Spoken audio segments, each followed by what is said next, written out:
ये आकाशवाणी गोरखपुर है। अब आप प्रमोद कुमार सिंह के क्षेत्रीय समाचार सुनिए। रंगभरी एकादशी के अगले ही दिन वाराणसी के मणिकर्णिका घाट पर चिता भस्म की होली खेली गई। घाट पर धधकती चिताओं के बीच होली गीतों पर थिरकते हुए बड़ी संख्या में काशीवासियों ने एक दूसरे को भस्म लगाकर होली खेली। इस अद्भुत चिता भस्म की होली देखने और इसमें शामिल होने के लिए दूर दराज से लोग वाराणसी पहुंचे। काशी में यह परंपरा सदियों से चली आ रही है। इस होली में भस्म, चिता की राख और गुलाल से जलती चिताओं के बीच होली खेली जाती है।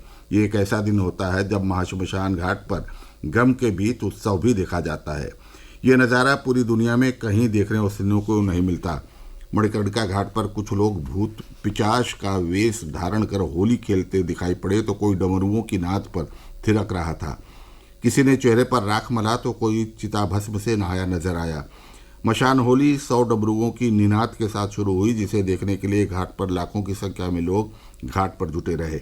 मान्यता है कि रंगभरी एकादशी पर गौना कराकर लौटते समय बाबा विश्वनाथ ने देवताओं के साथ होली खेली थी, लेकिन भूत प्रेत और अवघड़ छूट गए थे। इसी वजह से श्री काशी विश्वनाथ ने अगले दिन महाश्मशान में भूतों के साथ होली खेली थी। तभी से यह मशान होली की परंपरा चली आ रही है। प्रदेश के 8 लोकसभा निर्वाचन क्षेत्रों के लिए शुरू हुए नामांकन के दूसरे दिन भी ज्यादातर प्रत्याशियों की ओर से नामांकन पत्र लिए गए। प्रथम चरण में निर्वाचन के लिए 19 अप्रैल को मतदान होगा। नामांकन प्रक्रिया सुबह 11 बजे से शुरू होकर 3 बजे तक चलेगी। नामांकन के दौरान आरओ और एआरओ कार्यालय में 5 लोगों को ही प्रवेश की अनुमति होगी। पहले दिन सहारनपुर, कैराना, मुजफ्फरनगर, बिजनौर, नगीना, मुरादाबाद, रामपुर और पीलीभीत में नामांकन प्रक्रिया शुरू हुई। इन लोकसभा सीटों में 7 सीटें सामान्य हैं, वहीं नगीना सीट आरक्षित है। पहले चरण के नामांकन करने की अंतिम तिथि 27 मार्च है। नामांकन पत्रों की जांच 28 मार्च को होगी तथा 30 मार्च को नाम वापसी का दिन है।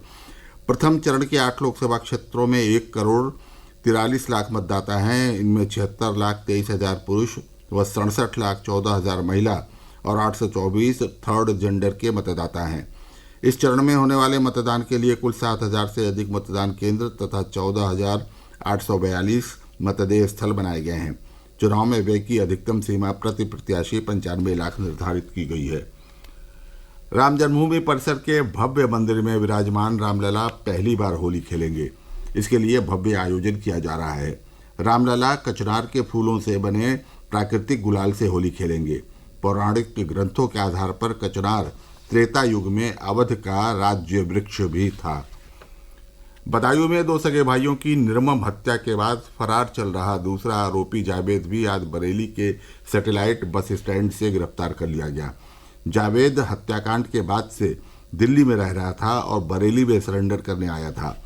सूचना पर बरेली पुलिस ने उसे गिरफ्तार कर बदायूं पुलिस को सौंप दिया है। पुलिस उससे पूछताछ कर रही है। जावेद के भाई साजिद का हत्याकांड वाले दिन ही इनकाउंटर हो चुका है। रामपुर जिले के चर्चित डूंगरपुर मामले में पूर्व मंत्री आजम खां सहित सभी आरोपियों को बरी कर दिया गया है। इन पर 12 मुकदमे दर्ज हुए थे। इनमें से एक मुकदमे में सभी आरोपियों को पहले ही बरी किया जा चुका है, जबकि दूसरे मामले में आजम खां को 7 साल की सजा और 8 लाख रुपए का जुर्माना लगाया जा चुका है। आजम सहित 4 लोगों को इसमें सजा हो चुकी है, जबकि इसी मामले में 3 आरोपियों को बरी कर दिया गया है। इसी प्रकरण में आज एक और मामले में फैसला आया है, जिसमें आजम सहित 8 लोग आरोपी थे। इसमें मकानों पर बुलडोजर चलवाने के साथ ही घर में लूटपाट करने का आरोप शामिल था। इसकी सुनवाई जिले के एमपीएमएलए सेशन कोर्ट में चल रही थी। वरिष्ठ अभियोजन अधिकारी अमरनाथ तिवारी ने बताया कि कोर्ट में ये मामला विचाराधीन था, जिसमें आज फैसला सुनाया गया और आजम खान सहित सभी 8 आरोपियों को बरी कर दिया गया।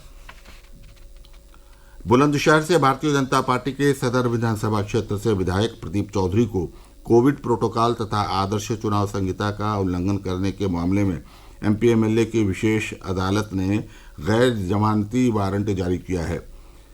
अदालत ने 29 मार्च को विधायक को न्यायालय में हाजिर होने का आदेश दिया है। सदर विधायक कोर्ट पर तारीख पर नहीं आ रहे थे, जिस पर सख्त रुख अपनाते हुए एमपीएमएलए कोर्ट ने उनके खिलाफ गैर जमानती वारंट जारी किया।